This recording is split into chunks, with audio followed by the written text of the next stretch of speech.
sehingga kita bisa bertemu di pengajian ini. Kita mengaji tentang safinah najah. Safinah itu artinya kapal, najah itu yang bisa menolongi. Jadi sama dengan ceritanya Nabi Nuh, mereka bisa selamat apabila mereka menaiki kapalnya Nabi Nuh. Anak dan istrinya karena mereka membakar tidak selamat. Karena ayo naik kapal saya, ngapain naik kapalnya orang gila? Saya mau diam di atas gunung yang paling tinggi. Ternyata gunungnya juga tenggelam. Istrinya yang menghargai juga tenggelam.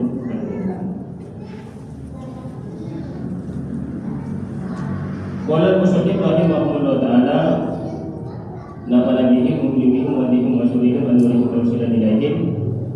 Qala mu'allif Syekh Salim bin Subair Al-Hadrami Sayyidina Al-Tadina Mu'alim bin Awad Umar bin Nabi Muhammad wa al-Asasatul Arfin di Ahmad Azim Ibrahim ini di Ahmad Fahmi Jasad di Ahmad Kedekatan Bidul Dunia Sami Samsul Jawa Al-Bari Sayyidina Al-Tadina Musidina Hadrami bin Musim Al-Quran boleh dimani pada Musawi wa Nabi Nubaran Catakan boleh dimani wa Rasulullah SAW apalagi umumim wa dikum wa syurihim wa nurihim tawsilan ilaihim.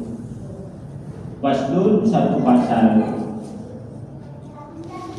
muji paslun satu pasal syurutul wudu'i asrotun. Syaratnya wudu itu ada 10. Kenapa kita memulai dari berwudu?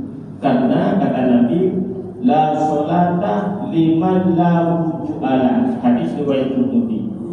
Tidak sah sholatnya seseorang apabila wudhunya tidak ada sah wudhunya. Oleh karena itu wudhu itu bisa sah jika syaratnya kita sampai kita mau masuk ke sekolah, daftar sekolah, kita harus memenuhi persyaratannya. Harus bayar kuota, harus pakai ijazahnya nilainya segini. Kalau SMP 3 upahnya menerima nilai paling rendah 33, kita masuk dengan 30 tetap tidak diterima. Jadi harus ada syaratnya. Syarat yang pertama al-Islamu, orang yang berwudu itu harus Islam. Jadi orang Cile meskipun dia pandai hafal bacaan wudu karena pernah dikisahkan Habib Quraisy itu bertemu dengan seorang wanita dokter. Jadi dia di pesawat itu berdekatan akhirnya dia cerita ternyata dia hafal Quran. Wah asyik kitab Ihya dia tahu isinya, Bulughul Maram hadis itu dia hafal. Udah setelah bincang-bincang enggak sadar kalau yang dihadapi itu bukan Islam. Akhirnya setelah ada sesuatu yang jatuh dari sakunya mau diambil, ternyata kalungnya lepas, kalungnya itu keluar. Ternyata cap salib.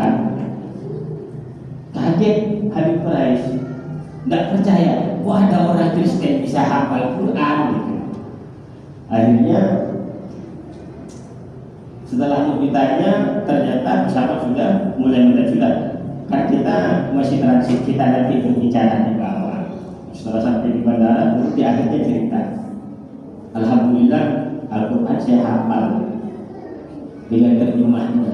Hafal artinya saya hafal. Bahkan sebagian tafsir Jalalain banyak saya hafal. Saya sering baca. Kata dia, cuma satu yang kurang dari saya. Saya belum mendapat taufik dan hidayah sehingga saya tetap berada dalam agama Kristen. Ini sebenarnya saya masuk Islam. Tapi setelah saya berpikir, saya berniat tidak jadi. Doakan saya, mudah-mudahan saya masuk Islam. Nah, jadi di sini dijelaskan bahwa sepintar apapun orang kafir, contoh seperti tadi hafal Al-Quran, dia berwudu tidak sah karena syaratnya orang berwudu nomor satu harus Islam. Yang kedua syaratnya berwudu itu wattaqisu, harus pintar. Contoh dibilang pintar ini, saya tanya sama pakar-pakar, kenapa sampai kok berwudu mau sholat? Anda tahu pagi, saya lihat tadi pagi cuci tangan kecil kecil saya ikut, oh berarti tidak pintar. Nah, nanti bapak berwudu, mau nak sholat ya wudu kan tidak sah kan, oh berarti pintar. Jadi kalau dia berwudu itu tidak tahu tujuannya untuk berwudu, berarti masih belum pintar. dia dokter. Oh, udah punya titel banyak, udah haji berkali-kali, tapi setelah ditanya kenapa sampean berwudu, tidak tahu lah. Orang banyak umumnya nak sembahyang cuci muka, orang nak baca Quran kata suruh wudu, aku dah tahu ni. Orang tu belum pintar. Jadi syaratnya orang baru dikatakan sah berwudunya itu apabila dia tahu apa tujuan berwudu.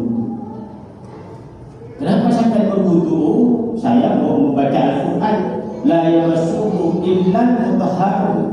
Kata Allah, tidak boleh menyentuh Al-Quran kecuali kamu dalam keadaan suci. Oh, gimana Pak Haji? Umpamanya banyak orang tak punya untuk pegang Al-Quran. Oh, dia mungkin belajar dari Imam Hanafi. Hanafi membolehkan sebagian. Kalau Imam Syafi'i mutlak memegang Al-Quran tak punya untuk tidak boleh terkecuali Al-Quran terjemah. Kenapa Al-Quran terjemah boleh? Karena lebih banyak tulisan terjemahannya daripada Al-Qurannya. Tafsir boleh juga. Karena meskipun tulisan Arab tafsir itu bukan Al-Quran. Jadi kalau murni Al-Quran contoh ini selembar, tapi Al-Quran yang kita pegang tak punya wudhu, versi Imam Syafi'i haram, tak boleh. Kapan boleh? Terkecuali kita dulu di jalan. Bukanlah itu pun tak diambil. Kenapa? Nak cuma orang kan nak tinggal-tinggal. Aku tak punya wudhu, jangan kan tak punya wudhu.